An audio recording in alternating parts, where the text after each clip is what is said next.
Hello everyone, welcome back to ESI Insight. I'm your host Adam Fitch. I'm also the editor of Esports Insider, and on today's episode I am joined by Todd Sitrin, who is the Senior Vice President and General Manager of Competitive Gaming at EA Sports. Obviously the company behind FIFA, Madden, Sims, quite a few titles, big company. So today on the episode, we discussed plenty, including obviously COVID's impact on its titles, specifically on its esports and how betting's been affected there, because esports did have a rising betting activity due to sports being postponed, especially sports sim titles like FIFA, like Madden, which EA specialise in, of course, and they also have Apex Legends and such, which we do touch on as well. And we do kind of speak quite a bit on whether a title that is not inherently competitive can be an esport, or whether it has to be labelled something else, whether that label actually matters. So quite a meta conversation in terms of esports in this episode, and I think it's quite enlightening. It should provide some tools, some insight into making your own mind up on whether games are inherently esports if they're played competitively, or if there has to be some criteria to be met to be classified as an esport, So plenty to go on. And enjoyed speaking to Todd. I think it's around an hour-long episode, so plenty to get your teeth sunk into. I hope you enjoy it, and I'll see you in 2 weeks for another episode of ESI Insight. Cheers. Todd, thank you so much for joining me today on ESI Insight. I just always thank the guests straight up, because you do not have to take the time to speak to me whatsoever, and you actually said you're excited to do this, so you're the first person ever to be excited to speak to me. And hopefully I ask questions and start conversations worthy of that excitement. Thank you for taking the time. Absolutely. Happy to do it. So I guess it would be important to break down exactly kind of your role within the company. I know, like in gaming and esports in general, we have to wear a lot of hats. And even if something seems hyper-focused, there's typically a lot of tasks within that main task. So what would you say your day-to-day is and your responsibilities within EA? Well, my responsibility is for leading this team focused on competitive gaming, and we're trying to build a business around esports and around competition. And so that's my overall responsibility, is to drive that business. What it means on a day-to-day, changes every day. Exactly. Yeah. That can be, what is the technology that we need? What is the events and the competitions? What partnerships do we want to have? What's the broadcast going to be? Personnel issues. When you're a general manager, that title, I think, sort of represents what you do. You're general. You're over a wide breadth of responsibilities. But the great thing is I've got an incredible team that we've built over the last 5 years, and these are some of the best skilled people in the world in their respective areas. And so I usually just come in to try to create some level of oversight, and just to try to sync everybody together so we're all sort of, going in the same direction. Mm-hmm. Yeah. How many people have you got in your team, if you don't mind me asking? I'm always curious to see how many people there's involved at that stage, especially at big companies. We've grown quite a bit. 5 years ago, it was, I think I was employee number one, sitting in a coffee shop, with a laptop, trying to determine, what was the right strategy and what was the right way to go. I think right now we this year we'll get pretty close to 100 direct employees working in our team, but that does not include all the other people that are supporting it within EA. So we have a lot of functions within Electronic Arts that work on competitive gaming that actually aren't directly part of my organization. Things like marketing, for instance, things like product development, the games, some of the central technology, those things. So when you include that, there's absolutely, hundreds of people definitely working on this at EA. Mm-hmm. Bloody hell, that's insane. Because I think about how small our team is at Esports Insider, and then like I can never truly imagine how hard it would be to manage like dozens of people. But obviously, when you've got multiple titles you're working on and trying to grow things on that end, it requires a lot of hands on deck. So could you just specify for me the exact like titles you're really like building up competitively, just so everyone at home knows as well, or in the office I suppose, knows exactly what your offering is?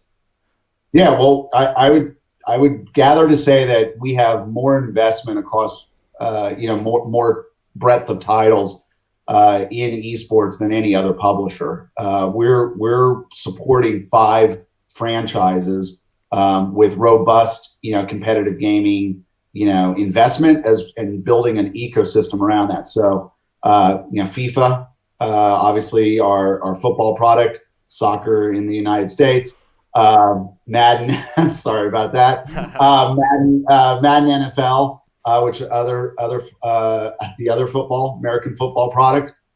And then in Asia, we have a different FIFA product called FIFA Online 4, which is a free-to-play PC game only available in Asia, and that's separately supported. And then we have Apex Legends. And then just last month, we introduced, to a lot of people's surprise, a competitive ecosystem around The Sims 4, which is a program we're calling The Sims Sparked. And so it's a pretty wide range from traditional sports products, which of course EA and EA Sports are well known for, a very traditional shooter battle royale with Apex Legends, and then something that I don't think the industry has ever seen, which is really a life simulation product in The Sims, brought into the competitive gaming, space. How the hell do you play Sims competitively? Because I didn't even know that was a thing. So it's good job you brought that up. I would love to know how that's played competitively. Is it just like see who can get a certain objective first, or? Yeah, the interesting part about the industry, and the industry is great. It's big and it's growing, but it is primarily been playing out of the same playbook for 21 years. Which is the length of the industry. And that playbook is to take sort of a traditional sports setup and bring that into esports. So by that I mean you've got 2 teams, you've got a play-by-play announcer, you have a color analyst, you have a sideline reporter, you're going to run events and pit the 2 teams together, and you're going to do interviews before and after the match. That's your classic traditional sports kind of presentation. And I'd say that, to my knowledge, every competition, including the ones that we've done, play out of that playbook. They've been primarily, except for I'd say EA and maybe a few others, been very focused on 2 genres of games, primarily shooters and strategy games. And that's been the big focus. And on that model, the industry's gotten quite big. But there is a limitation of that approach, which is to view and understand those broadcasts, you kind of have to be a player of those games, because those games are really core. They're detailed. And so the audience that you're limited by is the player base audience, because you have to understand. I mean, I've been in the industry for over 25 years, and I struggled to understand a League of Legends or a Dota 2, broadcast as to what it is, because I don't play those games. So we got very interested in the idea of, hey, if we were to reinvent what the concept of competition is, what other models might we use? And there are so many forms of competition out in the world other than the traditional sports one. And the one that's most obvious is reality competitions, right? So over in the UK, I think it's the Great British Baking Show, right? That's right. Huge competition. Yeah, American Idol, Survivor, all of these are reality-based competitions where, what they're actually playing is really just the vehicle for the overall competition. So what we said is, wow, what if we were to bring in a bunch of teams of people who played Sims? And Sims, by the way, is a game that actually has never had a competitive component before. But we said, okay, if we look at something like Project Runway, hey, that's people making fashion. There's not inherently competition in that. And yet what they did is they said, okay, here's some design criteria. Now who can make the very best dress?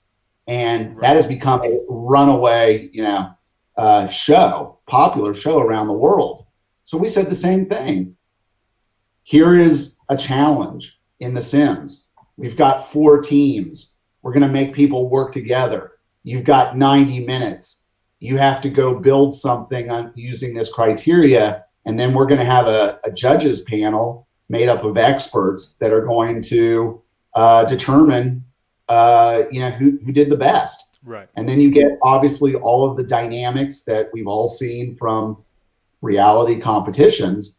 And it has made for a really compelling form of entertainment. So we just broadcast that here in the United States on Turner television, as well as on BuzzFeed Multiplayer. And then throughout the world, it was on other TV networks as well. And we ran 4 one-hour episodes.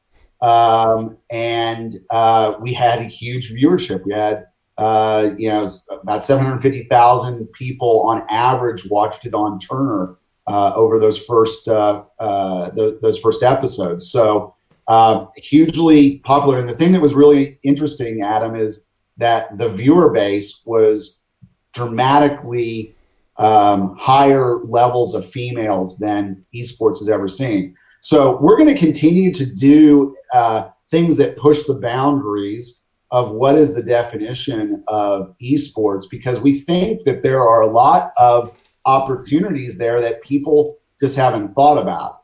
But don't get me wrong, we are still doing traditional, what I call classic esports, because we think that is really important too. And so, for instance, right now, Apex Legends, we're right in the middle of the summer circuit, and you're going to see some amazing battle royale competition and kind of that traditional sports model. So I think at EA, we are building, we're doing the things that the industry has done, but we're also building upon that.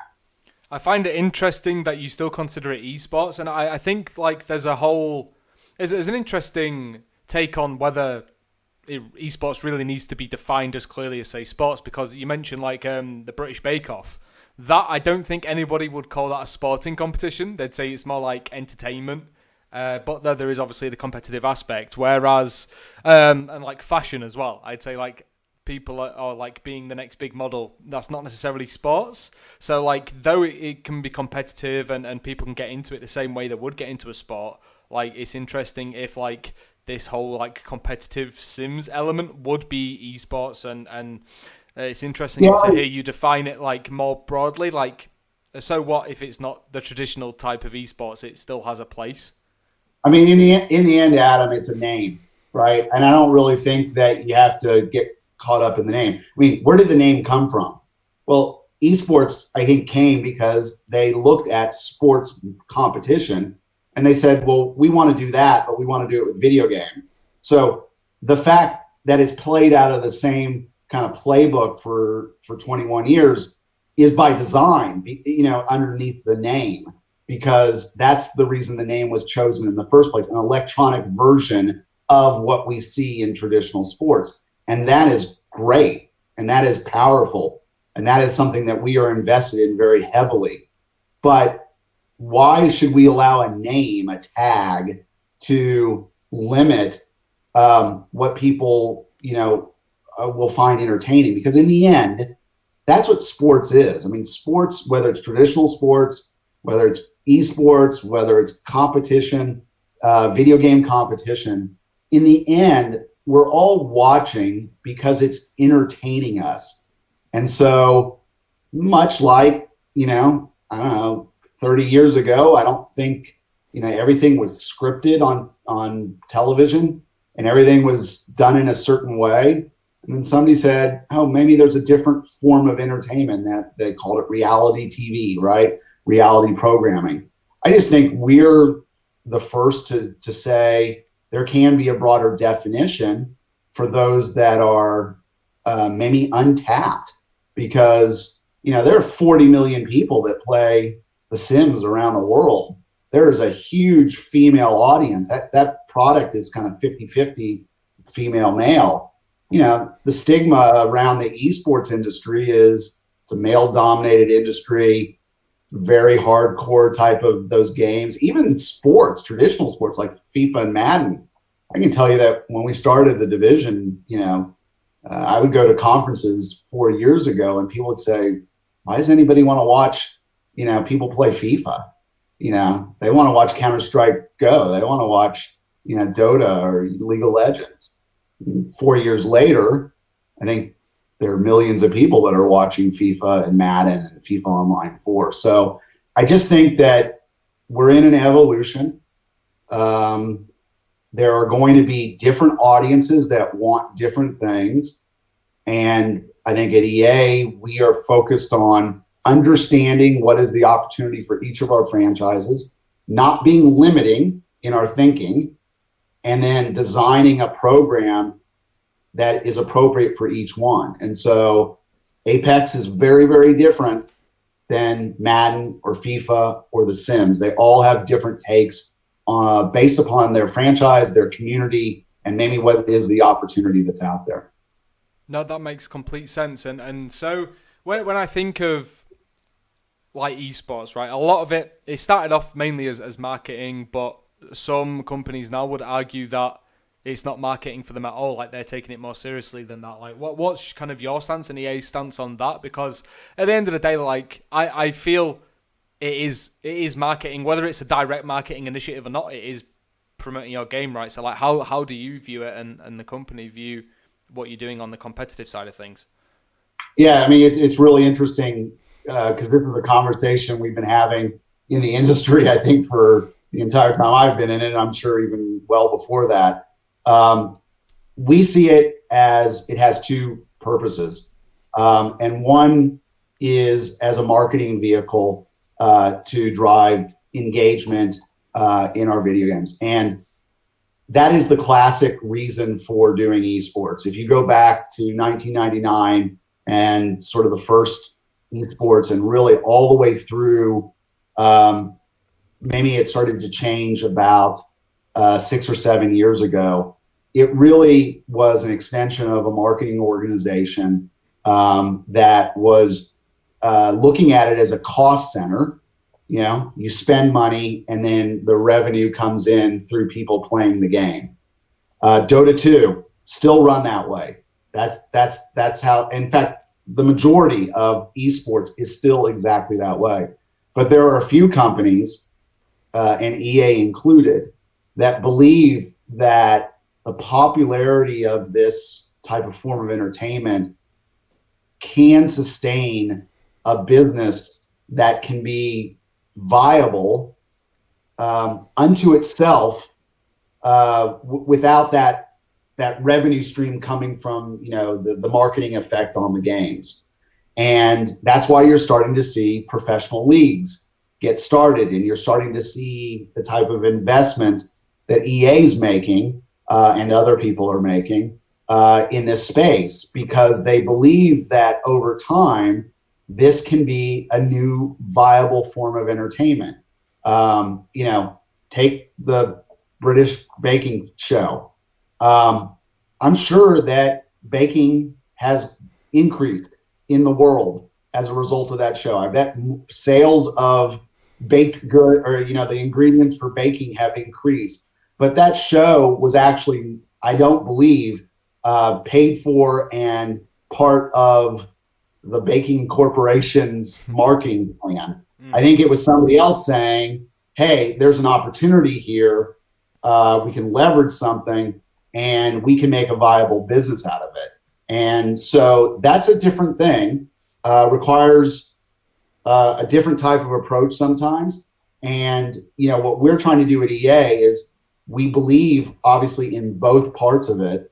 But we are spending more and more of our time thinking about driving a standalone business that can be viable unto itself. And you're absolutely right. We all know that, the NBA has sold a lot of basketball shoes, even though the NBA that's not their intent, or at least not their direct intent. And yet it happens. Mm-hmm. So I think we're just in that, even 21 years is not a very long time of an industry. And it's really, I'd say the modern era of the esports industry is really only kind of in that 7-year-ish range, 8-year-ish range, where people really started to, publishers I'm talking about, really started thinking about the opportunity a little bit differently. Mm-hmm. And I've got a good one for you. I think it's a good question. Like, competition or entertainment, what's more important? Or is it title based? Is it an overall philosophy you've got where it has to have a bit of both? I would love your take on that, especially when it comes to esports, because like Fortnite, for example, Epic Games does not care about competitive integrity there. Like, that's a given. We've seen that. Whereas some titles care more so, and competitive integrity is probably prioritized more than it should be over entertainment, and things can be a bit dry. Like, what's your kind of philosophy on that? I think our philosophy is that everything we're focused on has to have competitive integrity. The games have to be about skill. They have to be about those that have the best skill will, rise to the top of the competition. And so for us, that's really important. That being said, why should it be dry? We don't want that. People want to be entertained. And if you look even at traditional sports, in America, I don't have the right knowledge to give you an example from the UK. But if you look at, let's say, the growth of the NFL in America, the game has always had competitive integrity. But, there are moments in time, John Madden coming into the broadcast booth for Monday Night Football and changing sort of the way people saw the sport. That was a big pivotal moment, whenever that was, 80s, I guess, 90s, that really sort of like broadened the appeal of the competition. So we are focused on entertainment, but not at the expense of competition. That makes sense. I think that's the best way of doing things, because, as I say, so I brought up Fortnite as being like, yeah, they're trying to be fun and entertaining. Obviously, they've got the younger fan base. And then I can also think of like PUBG as the direct opposite of that, where like competitive-wise, they care about integrity. Their actual game's broken, so that doesn't even matter anyway. But like, it's just interesting to see all the different approaches. And I guess it does depend on the title you've got and the kind of audience and the demographic that are lapping up said titles, both on a casual basis and spectating. And I also think it comes down to, are you just trying to reach the player base that plays your game today, and maybe slightly the potential that might play your game? That would lead you down one road. We are thinking about the people that play our game, but we're also thinking about the people that don't play our game. And we're actually thinking about people who maybe aren't even video game players, right? Again, I look at, I'm not a singer. I don't really care that much about singing, but boy, I'll watch The Voice. I'm never going to sing myself. I'm not trying to become a better singer myself, but it's fun to watch. And it is absolutely a competition. It has the same sort of emotional responses from the people that are competing, as well as the people that are viewing, that you would get in any type of competition. So, one of the reasons we called ourselves the competitive gaming, as opposed to esports at EA, is even from the very beginning, we thought that the term esports was really limiting. And we still believe that. At the time when we were thinking about that, we were thinking about the fact that there's more to competition than just the elite of the elite playing, the games, which is really what the term esports has meant. For us, competitive gaming meant everybody in the world. Why can't all of us participate? Because, it feels good to compete, because it feels good to accomplish things, right? I would say, like, what's the universal symbol around the world for what happens when you win? It's, people go like that, right? I mean, that's kind of universal. There's that endorphin rush that you get from competing and achieving a goal. And so we set out with competitive gaming to say, yeah, we're going to highlight and elevate the superstars of our games, but everybody should get that opportunity to feel that. And so we've built programs at the grassroots level inside of our game. Really, our mantra has been, no matter what your skill level is, there's a competition for you. And as a result of it, we've had tens of millions of people who have tried to compete, to get to the top of our FIFA esports ecosystem, because our programs have always been open ecosystems, meaning literally anybody can pick up a controller or a keyboard and compete. And, you might end up on a worldwide stage with fame and fortune, a few months later. And I can tell you, in the history of our competitive gaming, group, we've had many people who have come out of nowhere to become, very famous and pretty wealthy along the way as well. So you're saying Esports Insider, should rebrand as like Competitive Gaming Insider, so as to not limit ourselves too much? I'm not going to give you advice on what you want to do with your own brand, but we made a choice, which that we're happy with our choice. And do you think like collegiate is a really important thing? Obviously, I think there's a different emphasis on collegiate sports depending on which side of the planet you're on, right? Over here, it's not quite as big as it is in America and such. And we're seeing initiatives kind of grassroots from the colleges and the universities. But I don't think it's yet to fully land the way people think it will at some point, which is probably like a good analogy for esports as a whole. It's kind of like, one day it'll be huge. And like that one day, we never know when it is. I feel like collegiate esports is within that. And I know you mentioned like grassroots initiatives, so I'm wondering your stance there. Yeah. So, I mean, just speaking about college, college sports in America is a very unique, thing, I think. I don't understand it very well at all. Well, the thing that I would say it's closest to is club sports in English football. Okay. There is a real bond to certain, in your case, teams, clubs, and in America to universities, either because you went there, your parents went there, or you live close by. And right. There is a very large social component that, I grew up in the state of Oklahoma, which is kind of like where you're located. Nobody really knows where it is. In Oklahoma, there are no professional sports. There is only, at least when I was growing up, University of Oklahoma football. And I can say that was almost a religious experience growing up, in college football, sort of the heart of college football. My parents went to the University of Oklahoma. That love was passed down to me. I pass it down to my kids. It's the same sort of club, sort of, social identity that you have with an organization and a university. And there's built-in rivalries, right? So Arsenal Tottenham, right, is the same thing as Oklahoma versus Texas. These are sort of built in and ingrained over literally hundreds of years, about 100 years or so. So that can be tapped into, and I think that's what people are trying to do with college programs. And we've done some college programs as well.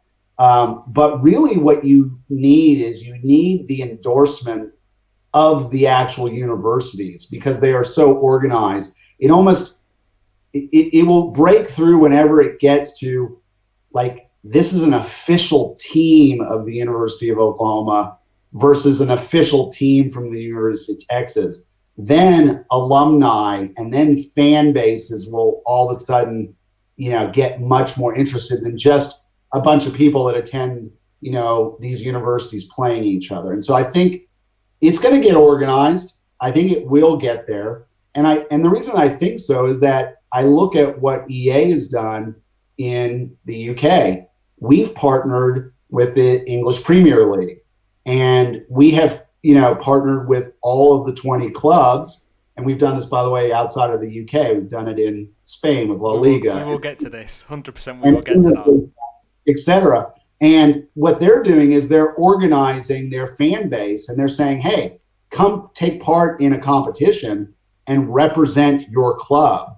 And then once you are chosen or, to represent the club, you're going to play other people in the Premier League, and we're going to determine the equivalent of the champion of the Premier League or La Liga or MLS. We've done this, frankly, we've done it now, I think, in over 25 football leagues around the world have replicated this, and it's working. And so the reason I draw that analogy is that I think you can apply that eventually to college. The hardest part is the organization with the NCAA, which is the governing body of over 200 colleges in the United States. It is not as easy to get to the model that I just talked about. When you're dealing with 20 clubs in one organization and they're all very, they speak to each other and they're all part of the same organization. That's very different than 200 plus universities that are not part of the same organization trying to get something to get set up there. And that makes complete sense. And since you brought up the Premier League, EMLS and stuff, I did have kind of a bit of a thought on that. So obviously like football, like soccer, our football, UK football, the real football. Yeah.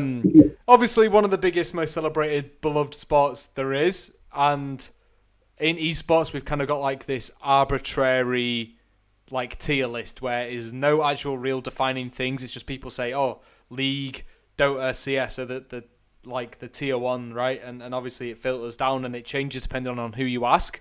But I engage in those conversations quite a bit and try and get the definitions. And FIFA is never quite matching where football is in terms of like sports and esports, if I look at it that way.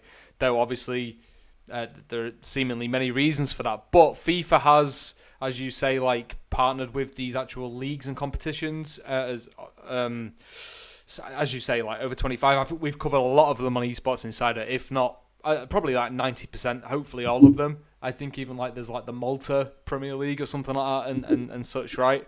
So where do you think like the disparity comes from there in terms of football's stature in sports versus like FIFA's stature in esports? I'm not saying nobody watches it and nobody puts it in like the tier 2 or tier 3 list, but I think there's a kind of clear almost dichotomy, but definitely a disparity between the perceptions and popularity of the two.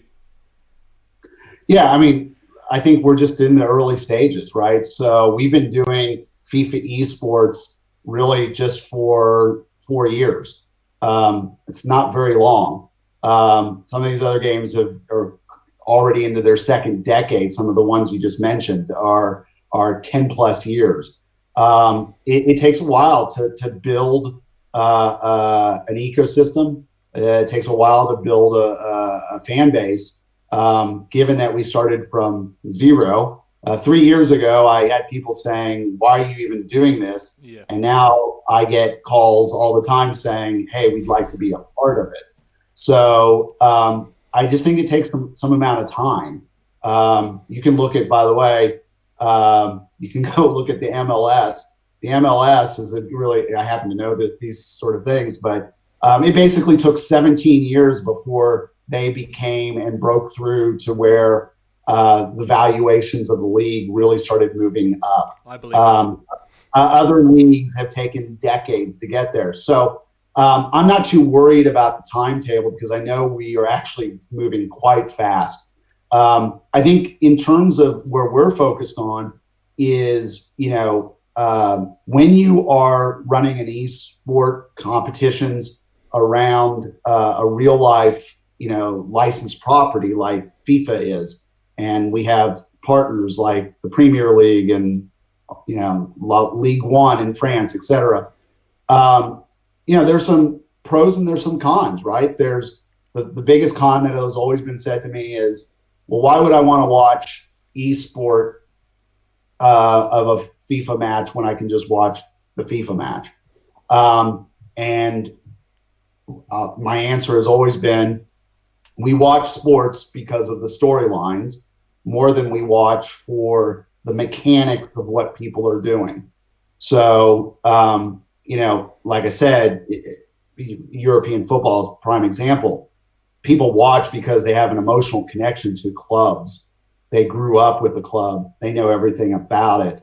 They understand the players. They love certain players. They love coaches. They love teams that are going to maybe win the championship. They are biting their fingers as teams are going to get relegated. There's all those sorts of storylines.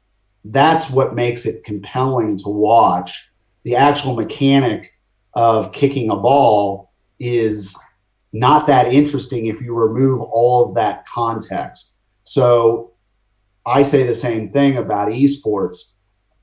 It's kind of somewhat arbitrary that people at some point decided that kicking a ball into a net is a sport or is a form of skill, but having a controller in your hand and, kicking a goal or, taking a checkpoint or something in a first-person shooter, that all of a sudden that's something different. It's really very arbitrary. And what we're seeing is that the younger demographic is actually rejecting, in some ways, some of that traditional sport and actually going to the esports. So I think for me, it's really about creating emotion and storyline. And if we do that, people will watch whatever we're doing in the same way that people are watching The Baking Show and they're watching American Idol and Survivor, because it's just freaking interesting competition. Mm-hmm. The things that are positive, dramatically positive, is, you know very well the importance of the Premier League and the clubs in the UK. And when they get behind something and they can rally their fan base around a concept, that's how you move things, forward and into the culture and into sort of everyone's consciousness. And, we're just starting. Premier League, I think, only did their first league, I think 2 years ago, maybe 3, but it's not been very long. And what we have found is that the bigger the entity, typically the slower people move, which is normal, right? They're more cautious. And so football has 4 billion fans around the world. There are a lot of people who have built up these organizations, teams, clubs, leagues, and they are now starting to move faster, I think, into our esport. And I would say, we haven't really talked about it, but this move to sort of mass acceptance of competition with video games, esports, has really accelerated as a result of coronavirus, because all of a sudden they weren't playing games, they weren't broadcasting games. And so a lot of these organizations that I'm talking about all of a sudden said, well, what can we do? Oh, well, we can still run, esports competitions online, and we can still broadcast. And so we were going to always get there. It just has accelerated because it was kind of really the only thing these organizations could do. Mm-hmm.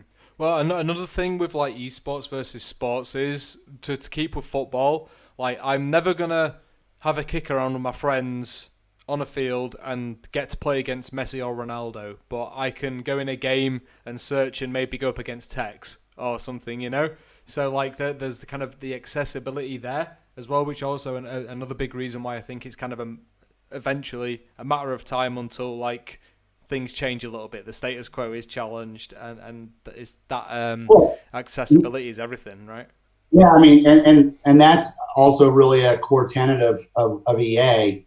We said that we want to be the most accessible esports publisher in the world.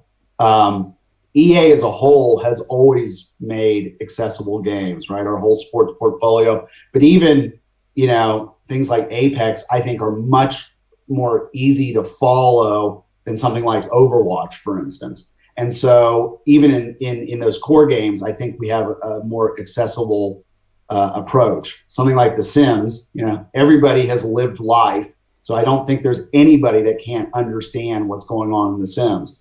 So that accessibility is really what opens up, the opportunity. And obviously we're trying to, push that in our partnerships, as well as just the content that we produce and the games that we get behind. Mm-hmm. And you so what would you actually? I've got a couple of things, but so I'm trying to decide where to start. I've got so many things in my head, so many different questions here. Start with the one that's top of your head. Well, you say so. The acceleration of esports is kind of mainstream adoption and such based off of COVID. What level of retention is to be expected there? Because of course it accelerates it, but I don't think. Well, I know for a fact the level of investment that was put in by traditional sports groups and such has not maintained itself entirely across the board. And now that some sports are coming back, and this is obviously the case with betting and stuff as well, right? Like two of your titles absolutely blow up in the betting sphere, and then it's kind of there's been an ease off. Now the sports are coming back. So where do you see the level of retention, and do we still consider it an acceleration, considering it's not going to maintain where we've gotten to? Would actually probably retract a bit. Yeah, well, I always felt that there was no way it was going to sort of maintain what we were seeing in the April, May, June timeframe, where all these sports were not being played. Hollywood was shut down. All the centers around the world of content were shut down. And so, yes, there's absolutely no doubt that there was a moment in time. I'm not sure it's over, by the way, where distributors of content had a lot available space because the normal content that they would normally carry was not available. Yeah.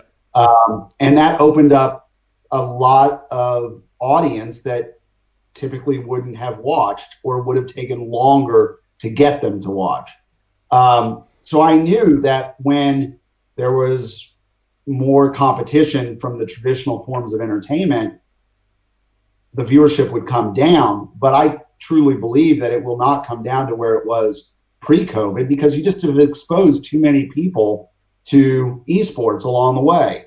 And as a result of it, some people are going to say, I really enjoyed that and I want to stick with that. Mm-hmm. Same thing with broadcasters. Broadcasters were like, well, I'm not sure how much I want to invest in it. Oh, now I've seen what it can do. I feel more comfortable with it. I'm going to stick with it. That doesn't mean everybody's going to stick with it, but a lot more than would have been, pre-COVID.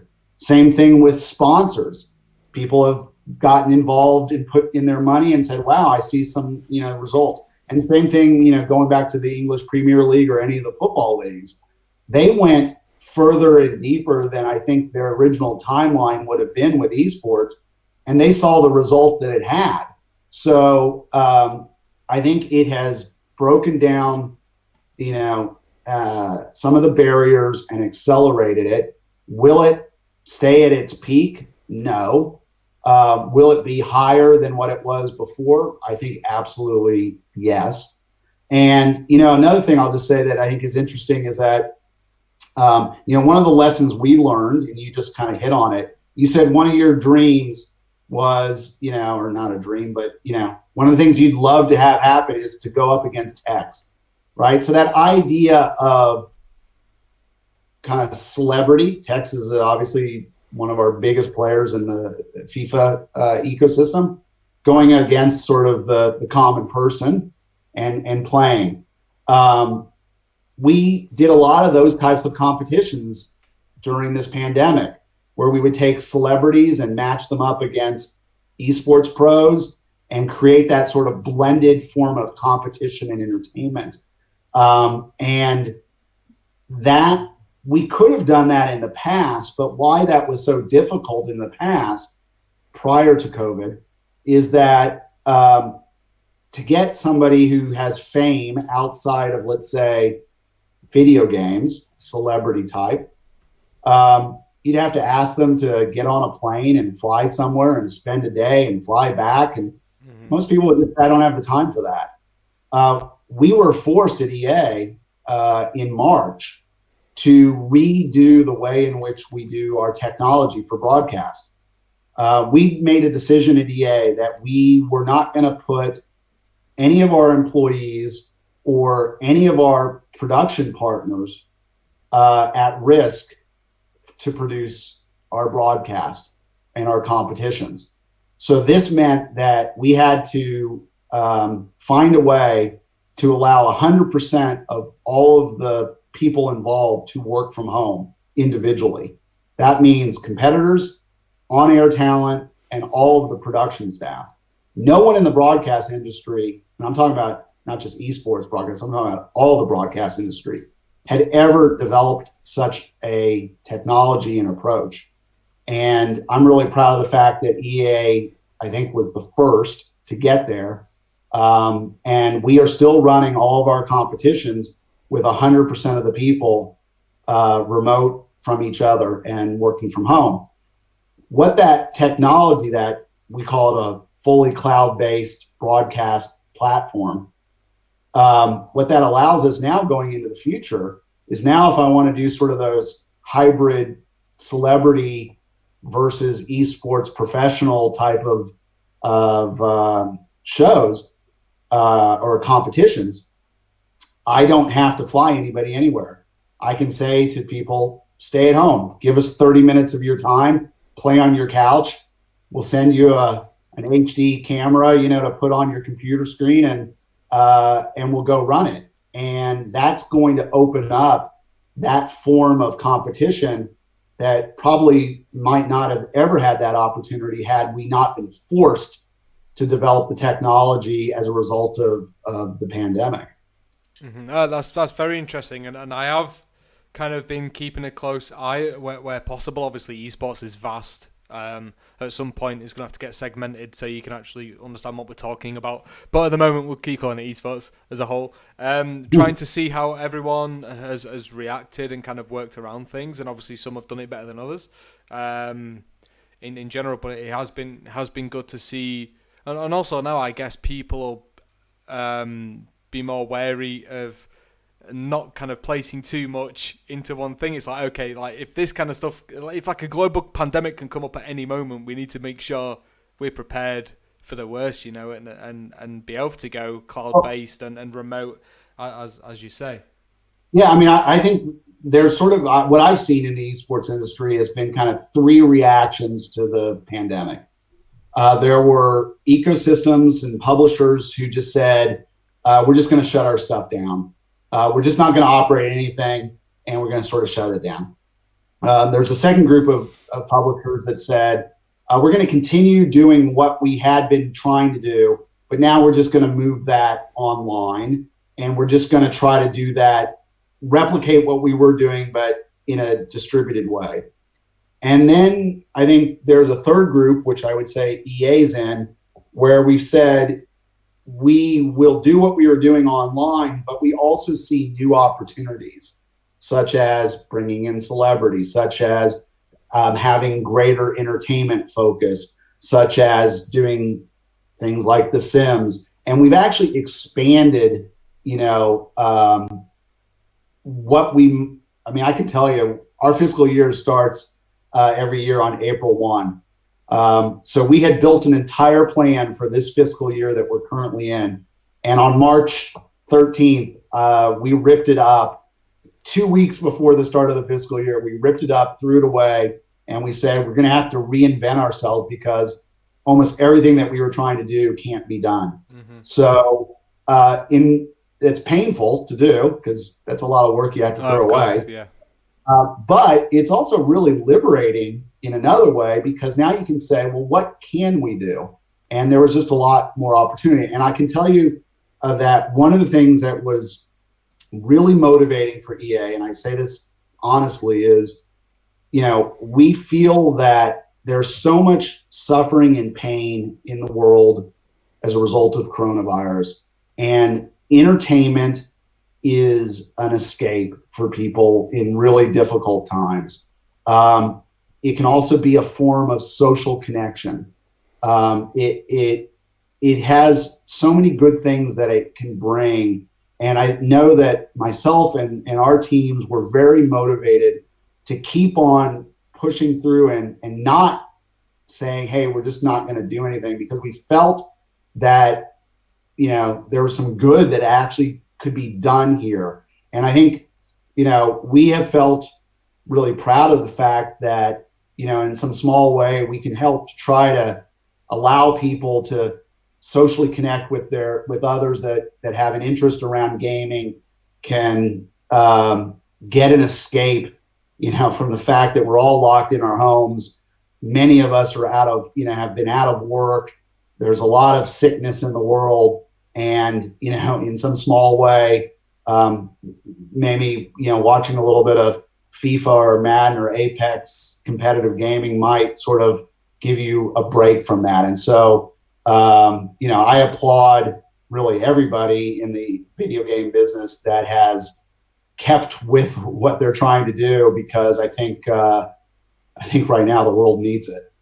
Oh, no, for sure. So, yeah, obviously it's very commendable in the face of a global pandemic, like people still making stuff happen and working unreal hours just to provide the entertainment is obviously very appreciated. And in favour of trying to keep it within an hour to respect your time and such, I've got one more thing I want to touch on roughly, if that's all right with you. And So you mentioned earlier a bit about like sponsors and companies looking to esports as a way to activate, especially with sports being down and other forms of entertainment maybe being eclipsed by esports finally.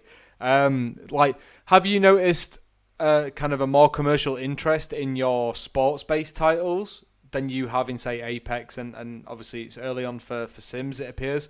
But as you say, for Apex and stuff, compared to like FIFA, because I think like Gillette and Adidas and stuff like that, or Adidas, you would say, sorry, involved with FIFA. So I'm just wondering about the kind of the comparison and contrast there.